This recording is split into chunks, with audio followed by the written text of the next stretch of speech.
Data riset Kementerian Lingkungan Hidup dan Kehutanan atau yang sering kita sebut dengan KLHK menyatakan bahwa produksi sampah nasional mencapai 175 ton per hari. Sehingga rata-rata satu orang penduduk Indonesia menyumbang sampah sebanyak 0,7 kg per hari. Jika dikalkulasikan dalam skala tahunan, Indonesia menghasilkan sampah sebanyak 64 juta ton.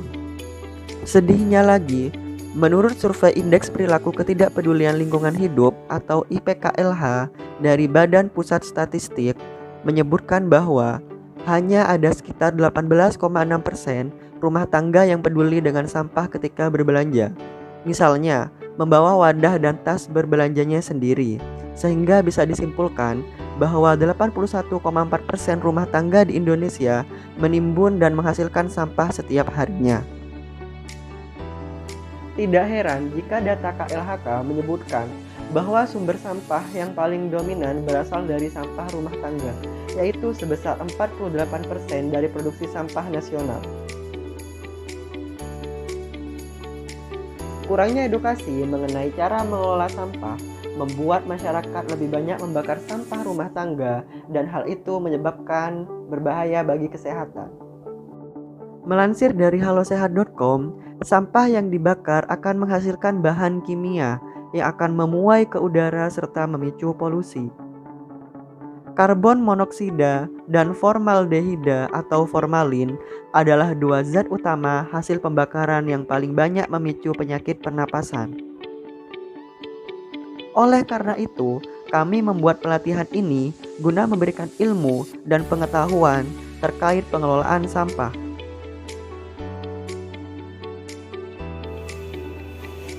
Mengelola sampah dengan bijak dapat membantu menyelamatkan lingkungan kita.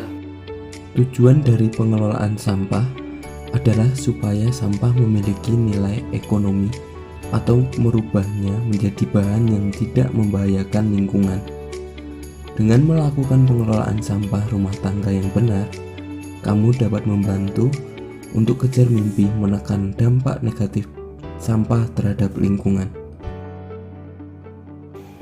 Sebelum mengetahui cara mengolahnya, kita wajib tahu jenis sampah yang sering dikonsumsi di rumah tangga. Ada dua jenis sampah rumah tangga, yaitu sampah organik dan sampah anorganik. Sampah organik berasal dari bahan makanan yang kita konsumsi, seperti kulit sayur dan buah, cangkang telur, tulang ikan, tulang ayam, dan sebagainya. Sedangkan sampah anorganik adalah sampah seperti plastik, kardus, kertas, hingga barang elektronik. Oke, sekarang bagaimana cara mengolahnya? Yuk simak penjelasan berikut ini. Pertama, pisahkan tempat sampah untuk organik dan anorganik. Sediakan dua tempat sampah untuk organik dan anorganik. Pisahkan juga sampah yang kering supaya nantinya bisa kamu daur ulang tanpa terlihat kotor atau bau. Kedua, ganti alas plastik sampah menjadi koran atau kardus. Pasti banyak yang bertanya, gimana cara mengganti plastik yang biasa digunakan sebagai alas, tempat sampah, atau bagaimana cara membuang sampah yang benar. Saat sampah sudah dipilah dengan benar, maka kita tidak perlu lagi alas plastik. Kita bisa menggunakan koran, kardus, atau bahkan tanpa alas, langsung ke tempat sampahnya. Ketiga, ubah sampah organik menjadi pupuk kompos. Cara mengolah sampah rumah tangga berbahan organik yang paling ramah lingkungan adalah menjadikannya kompos untuk berkebun.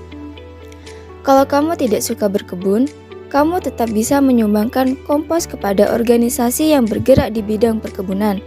Nantinya, sampah-sampah ini akan lebih bermanfaat.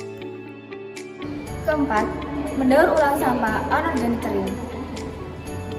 Kamu bisa membuat DIY atau bisa juga disebut do it yourself, barang-barang seperti botol bekas menjadi pot tanaman atau kaleng menjadi tempat menyimpan bumbu. Selain itu, kamu juga bisa memilah sampah plastik tertutup seperti botol plastik yang dapat didaur ulang dan sampah plastik terbuka yang jika dihancurkan menjadi biji plastik. Kemudian, sampah tersebut diberikan ke bank sampah. Hal ini dapat membantu meringankan kerja para teman-teman pemulung. Kelima, memberikan sisa minyak jelantah ke instansi pengolahan minyak. Jangan pernah menuangkan minyak ke saluran pembuangan dapur ya. Minyak sisa yang dibuang di wastafel bisa menyumbat pipa saluran air. Dan yang lebih buruk lagi, bisa mencemari saluran air di seluruh kota. Minyak jelantah ini bisa disumbangkan dengan sebelumnya didinginkan dan diletakkan ke dalam wadah agar menjadi biodiesel yang lebih bersih. Biodiesel adalah bahan bakar non-toksin dan dapat terurai sehingga dapat menggerakkan mesin mobil sekaligus membantu lingkungan. Coba cek salah satu instansi yang mengolah minyak jelantah. Keenam, mengelola sampah berbahaya. Jangan membuang barang berbahaya dan mengandung kimia seperti baterai atau tinta printer ke tempat sampah biasa. Sampah yang mengandung kimia sangat berbahaya untuk lingkungan. Pisahkan sampah jenis ini dan bawa langsung ke pusat daur ulang sampah sehingga bisa dikelola dengan cara yang tepat. Untuk sampah elektronik yang sudah rusak, kamu bisa mengembalikannya ke perusahaan yang memproduksinya untuk mereka daur ulang menjadi produk elektronik baru. Dan yang terakhir yaitu minimalisir konsumsi plastik atau sampah lainnya.